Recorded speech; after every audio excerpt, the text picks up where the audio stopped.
Right, well, today we are looking at the second day of the England-India Test match, and as days go, like bloody hell, it went from one thing to another quite quickly, didn't it? Yeah. So joining me today, I have Radha from She Talks Ball, and coming in at 8 kilos, we have Tuffers, who has just arrived and is now going to give us the male perspective on the situation, or he's just going to eat my foot, which is what he's currently doing. So yes.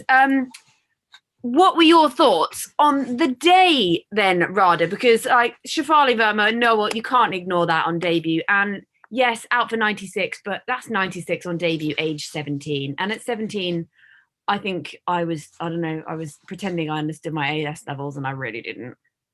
I think it was just a day of peak test cricket where everything is unpredictable. You just are on the edge of your seat for a large chunk of the day. And it went from batting to batting again, and then bowling towards the end where there was just a flurry of wickets. I think overall, I think that the match is tipped in the favor of the English a little more than it was the previous day, but we did see role reversal where the end of day one was England collapse, and then the end of day two, we have an India collapse. So I'm hoping that it's still a competitive match going forward, but it's a very entertaining one, that's for sure. Oh, I'm on mute. Even a year into a pandemic, I'm still on mute. It's one of those things people say Test cricket is dead, it's boring. No, it's not. Test cricket has the chance to turn around so quickly. And it's one of those things. I was walking along listening to it, and then suddenly it was wickets going, and then there was another one. And I was like, oh, the night watchman in. We'll have a talk about that language in a minute, because night watchman, night watch woman. I'm going to say night watch guard, but I think night watcher became the consensus. And then suddenly, what was the score at close of play? Try to like completely erase it from my mind. I think it was around 187 for 5 at stumps. Yeah, 187 for 5. So what? Trailing by 209. So still got to get another 9 to avoid the follow-on. Yeah. I mean, I can see you see the Indians getting 9 runs. But what was your highlight of the day? My highlight of the day has to be Shafali's innings, and not just the end score, but the way it progressed and the temperament of a test player. I could see that in Shafali. On debut, incredible. Young 17-year-old, incredible. Hasn't played too much first-class cricket in India. Coming into this big stage, away from home, chasing a big total. I think it was fantastic display of cricket from Shafali, and credit to Smriti for guiding her. I'm sure there was a lot of talking going on in the middle, and Smriti was rotating strike at correct times. Shafali was very patient, and I think one thing we haven't seen in her game yet is patience. We haven't needed to see that in T20s. So it's good to see that she has it there. It's good to see that she just saw the new ball out, and then Catherine Brunt was maybe pestering her a little bit, so she kind of took her on, because that's her natural game, and it paid off. So it's good to see that she's able to adapt to situations and really last in the middle for a good amount of time. It'll hold her in good stead going forward. Also, I love that. I personally would not take on Catherine Brunt.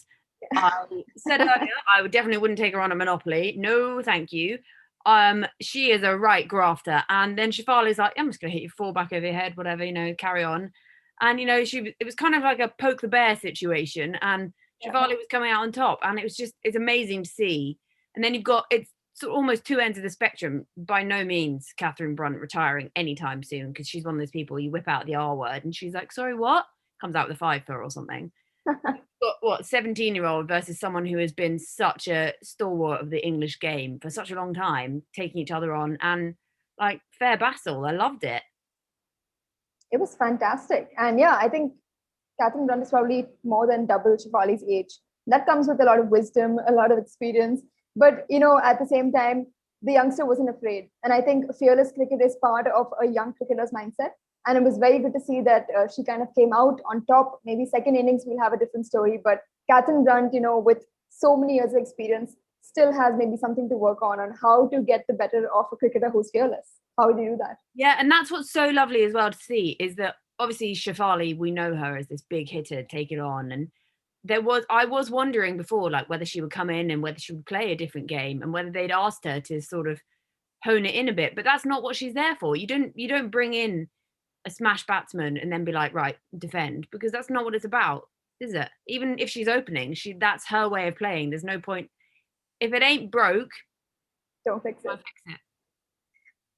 I think her mode of survival is attack, and that is a perfect strategy. If it works for her, don't alter it. Don't do anything. Let her play her natural game so early into her career. I think it's best for her to flourish in her own light and experience what works and what doesn't, and then of course adapt to situations as they come along the way. And you just gotta love it. Like the fact that she's 17. I'm like, okay, right. So I was 9 when you were born. Good. And then they're like, you think, okay, what, she could be playing for another 20 years? And then I'm like, oh God, I'm going to be 46 at that point. Like, what am I doing with my life, you know? Yeah, I think that question always comes up when Jemima Rodriguez sort of burst into the cricketing scene. She's my age, so my sister was like, "You're 18. What are you doing with your life?" And now my sister, who's 17 right now, I go to her and say, "You're 17. What are you doing with your life? Look at Shafali." So I think it's come full circle, and it's incredible to see these youngsters. And yeah, I cannot wait to see what's in store. I feel like India are coming up to some sort of a golden age where we have these youngsters who will be in the range of 25 to 30 in the upcoming years. And we've got a lot of World Cups, Commonwealth Games, a lot of tournaments to look forward to. So it's exciting. Yeah. Yeah. And it's one of those things you're like, please look at this and see how good this test match is and give us more. Absolutely. And it was so nice to see on Twitter. It was bittersweet, but everybody on Twitter was blaming themselves for Shafali's wicket, saying that, oh no, I stepped out of my room, or oh no, I did this, I did that. And that's such a cricket thing. It's like, oh, I put my shoe on the wrong foot first, therefore I'm out. Or someone's tweeting, oh, she's doing so well. But what I also loved, like, yes, it was sad to see it get out on 96, but I love that she didn't get to 96 and then go, right, I'm going to play a completely different game. I'm just going to block and block and block and take the ones. Like, if you're going to go for it, go for it. And like I said, she's basically got 100, I'm going to Yeah. give her 100. She gets extra kudos points for going for it with the 6. So Shafali got 100. Well done. But it's funny because obviously we discussed Heather Knight yesterday with her 95 and a 96, and I love how it's coming not just a celebration of like just because you've reached 3 figures. Yes, that's amazing, but 95 is only 5 runs off that. 96 is only 4 of that, and we're really celebrating what is normally called the nervous 90s. But actually, I think the 90s have been pretty nifty. And yes, get out earlier, but we can celebrate 2 really phenomenal scores. Yeah, they're vital contributions for their team. And often we just look at that 3 figure and say, oh, that's special. If you look at the scorecard, it'll show Heather Knight and Shafali Verma have hit half centuries, which just absolutely does not do justice to the contribution that they brought to their teams. And I think we can definitely celebrate a 90. It's, I mean, as you said, it's an honorary 100 almost. And the contribution 4 runs up or down would have been the same. The mentality that the following batsman had would have been the same. And I think the confidence that it provided to the partner on the non-striking end also would have been the same. So for me, yeah, it was a celebration nonetheless. So I feel like we've probably spent enough time celebrating Shafali because we got many, many years of this. We'll both be in rocking chairs by the time she stopped celebrating her. So yeah, bit of a collapse, end of the day there. Like some pretty, we thought England had a collapse yesterday, and this has made our collapse look like a pretty solid wall, Do you think they can recover to how close can they get to England's score, do you think? Or is this kind of like, downward spiral, or did close of play come just at the right time? Yeah, that's what I was like. Stumps could not come fast enough for us. And definitely it's a harder and more uphill battle than it was maybe a couple of hours ago. But there are always 2 sides to it. The fact that it's 4 days and that there is a time limit is that we could get out, but England can't keep batting forever because that just plays for a draw, and England possibly want to win here. So a lot of strategy comes into when do we declare? Do we go out hard for the first hour and then declare and sort of get them out? So I think it's a very interesting battle, and I think as all test matches go, it's never over until it's over. And that is the noise of my dog just happily interrupting everything. Yeah, I mean, I absolutely think that it's never over until it's over. So I'm looking forward to a good uphill climb. We've got veterans in Harmanpreet Kaur, and Deepti Sharma has shown that she's able to make a big score when needed. And I'm looking forward to a good, gritty contribution by those 2. The joys of working from home. Dog with small man syndrome, just barking away. He's like, I want to be included in the chat. Dog, yes, We get it. You were annoyed by the collapse at the close of play, but if you could stop talking, that'd be quite nice. Because I want to talk, and Radha wants to talk. Yeah. So obviously, you went from what 167 for none. Yeah. Had that mighty collapse at the end, but like yes, collapses, but they happen in. You don't know whether it's because we lack of test matches. You see collapses in teams that play test matches all the time. It just happens, and do you think the used wicket might have had anything to do with it, or is it just sort of, oh God, shock system? Didn't really think I'd be coming in this soon.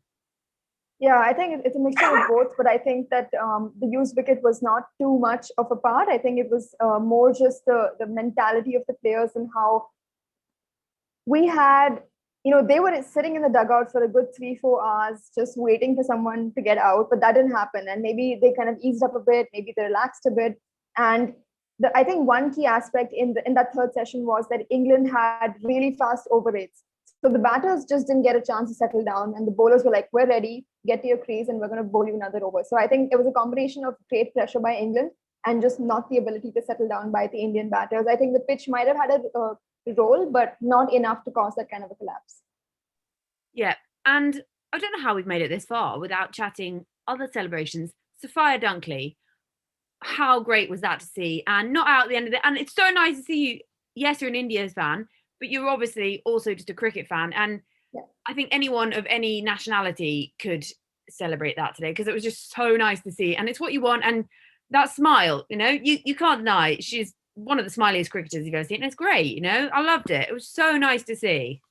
I celebrated that so hard. And there was a point at 48 not out where she was given out and she took a review and I was like, please let it be not out. I want her to get to her 50. And after getting to her 50, going on, sort of switching the gears, reaching some 70 odd runs, I think it was a very, very good debut performance, right up there with Shefali Verma. Totally different situation coming in, at a certain number versus up top. And coming in at the end of a third session, post a collapse, it takes a lot of mentality to kind of, throw the pressure back on the opposition. And she did really well there. And I think at the beginning of India's batting, she dropped Smriti Mandhana, if I'm not wrong. And I think if there was anybody in the world who would have been forgiven for that drop, it was Sophia Dunkley. Yeah. So I think we'll let you off this time. That was fine. But what also was quite crucial at the end of England's innings was like, we were all thinking, okay, they need to sort of accelerate a bit here now. We've only got 4 days, And then in comes Anya Shrubsole and she's like, girl, I got this. Starts just smacking it around the ground. And England suddenly, what did England finish on? 396. Yeah, exactly, and Anya Shrubsole just comes in and does what Anya Shrubsole does. Yeah, I think she just sees India and says, I'm going to go into beast mode and you're going to see something you've never seen before. It was with the ball a couple of years ago. It was with the bat this time. A great tail-enders innings in a test match when you want to declare, you want to go out on the field, your entire team has got their whites on, ready to do some bowling. And she's out there saying, hold up, give me a couple of overs, let me make 40 odd runs.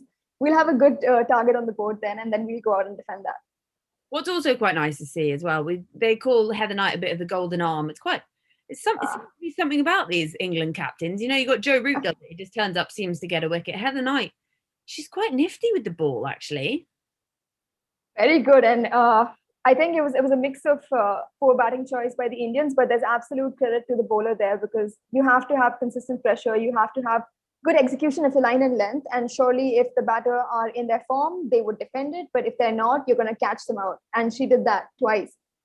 Good cotton bowl towards the end of the session, confidence to the bowler. And you could immediately see the noise levels on the stump mic by the 11 English women on the field was through the roof. And I think there was a bit of a contrast here because the Indian used a lot of energy from the field to get wickets. And the England women first got the wickets and then added pressure to an extent that there was such a collapse. So it was nice to hear something other than go on Crossy, go on Sophie. We heard some actual banter towards the end, which was great fun as well. That's what we love. So looking ahead to tomorrow, what are your predictions on the Indian score? I would like to say 300. I think about 120 odd runs from our last 5 batters would be great. Would be an ideal score, maybe to then go out and get the Englishwomen out as well. But realistically, I think it's hard. We're away from home. All the statistics have sort of stacked up against us coming up to this test match. So it'll be a very gritty performance. I did not expect that kind of a performance from Smriti and Shafali in the top order, this morning. So I think I would like to say the same, and I would like to think that we could actually pull it off as well. I'm just looking forward to a couple of competitive days. If India could collapse, I think England could collapse as well. And another thing I've noticed with India is we don't take the easy chances, but we manage to take the difficult ones. So if we start taking the easy ones, we're going to be better off. And yeah, I think that's what they're going to. Way to go. We can already do the difficult. We need to do the easy. Much easier than doing it the other way around. It is, and I hope that they execute that tomorrow. Yeah, well, I think that's probably quite a nice place to round off. Yeah, so today we've seen debutantes absolutely doing their thing and showing us the future of women's cricket is in good hands, but also the veterans doing their thing too, which is lovely. We've had another collapse. We've had a hell of a lot of runs. We've had a lot of entertainment, some sixes, fours, everything. And fingers crossed, the rain that I can currently hear outside doesn't make its way to Bristol tomorrow, because if it does, they're going to be playing in kayaks. And I will tune in again with you tomorrow, and we will catch up on day 2 of the India-England or England-India, depending which way round you want to say it. Doesn't bother me. Test match. So yeah, sounds good. Nice to chat to you, and see you tomorrow. And everyone, enjoy day 3 of the test match. All right.